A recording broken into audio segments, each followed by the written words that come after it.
భారత్ దాడులకు బెంబేలెత్తుతున్న పాకిస్తాన్.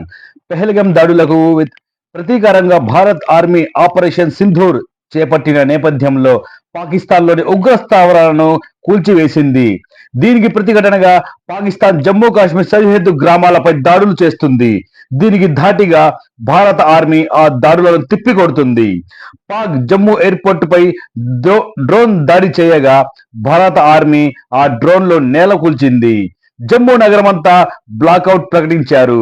ప్రజలను ఇళ్లలోనే ఉండాలని ఆదేశించారు. భారత్ చేతిలో ఎన్నిసార్లు చావు దెబ్బతిన్నా పాక్ బుద్ధి రావట్లేదు. 7 చోట్ల జమ్మూపై డ్రోన్ క్షిపణులను దాడికి తెగబడింది. వాటిని ఇండియన్ ఆర్మీ సమర్థవంతంగా నేలకూల్చింది. మరోవైపు కుప్వారాలో ఎదురుకాల్పులు కొనసాగుతున్నాయి. ఉగ్రదాడులకు మాత్రమే తాము వ్యతిరేకం అని భారత్ చెప్పినప్పటికీ పాక్ నివాస ప్రాంతాలే లక్ష్యంగా దాడులు చేస్తుంది.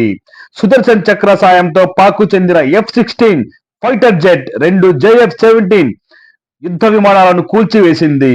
అలాగే జమ్మూ పఠాన్ కోట్ నుంచి భారత్ ఫైటర్ జెట్స్ బయలుదేరాయి. పాక్ దాడులను తిప్పికొట్టేందుకు భారత్ S-400 సుదర్శన్ చక్రాను యాక్టివేట్ చేసింది. యుద్ధం మొదలైంది.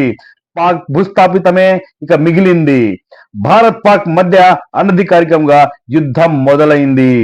పాక్ స్థావరాలపై దాడి చేసి కూల్చేయడంతో రగిలిపోతున్న పాక్ ఇవాళ సరిహద్దు రాష్ట్రాలపై ఆత్మాహుతి డ్రోన్లతో, ఫైటర్ జెట్లతో, క్షిపణులతో దాడులకు దిగింది. ఈ దాడులను భారత్ సమర్థవంతంగా తిప్పికొడుతుంది. పాక్ ను భూస్థాపితం చేయాలని భారతీయులు సోషల్ మీడియాలో పోస్టులు పెడుతున్నారు. మరోవైపు సత్వారి, సాంబా, అర్నియా వైపుగా పాక్ ప్రయోగించిన మిసైల్స్ ను భారత ఆర్మీ కూల్చివేసింది. పాక్ ఫైటర్ జెట్లను భారత్ కూల్చివేసింది. భారత్ ఫైటర్ జెట్స్ ను రంగంలోకి దిగాయని సమాచారం. దానితో భారతీయ జాతీయ భద్రతా సలహాదారు సమావేశమయ్యారు.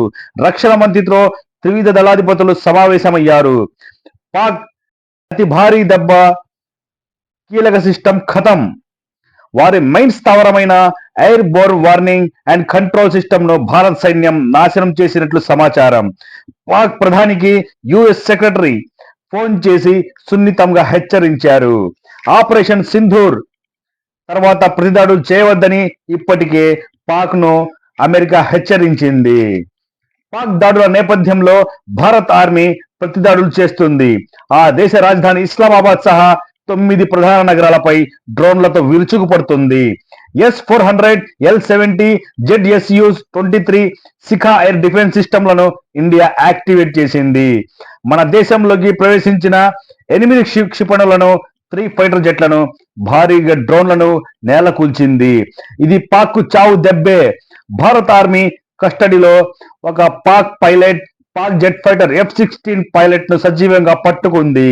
Bharat S-400 air defence missile system ను యాక్టివేట్ చేసింది. భారత్ వాయుసేనలో శక్తివంతమైన ఆయుధంగా ఉన్న S-400 మిసైల్ సిస్టమ్ ను ఏ విధమైన వైమానిక దాడినైనా అడ్డుకోగల సామర్థ్యం ఉంది.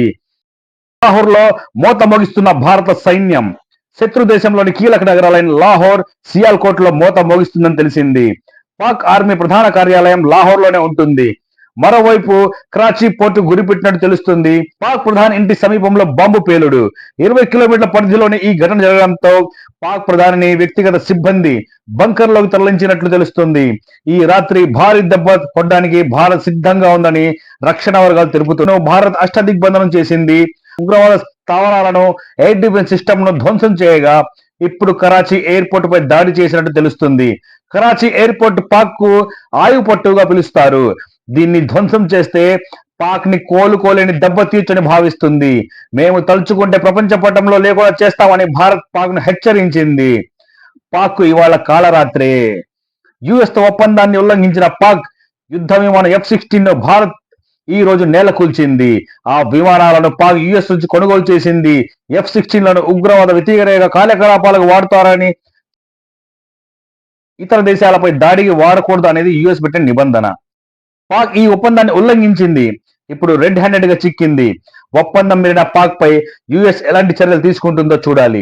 పాక్ ను సర్వనాశనం చేయాలని ప్రతి భారతీయుడు కోరుకుంటున్నారు. దద్దరిల్లుతున్న జమ్మూ కాశ్మీర్. కాల్పుల మోత, బాంబు పేలుళ్లతో జమ్మూ అండ్ కాశ్మీర్ దద్దరిల్లింది. పాక్ ఆర్మీ డ్రోన్ దాడులతో పాటు కాల్పులు జరుపుతుంది. వాటికి ధీటుగా భారత్ సైన్యం సమాధానం ఇస్తుంది. దీంతో ఎల్ఓసి ప్రాంతాలు రణరంగాన్ని తలపిస్తున్నాయి.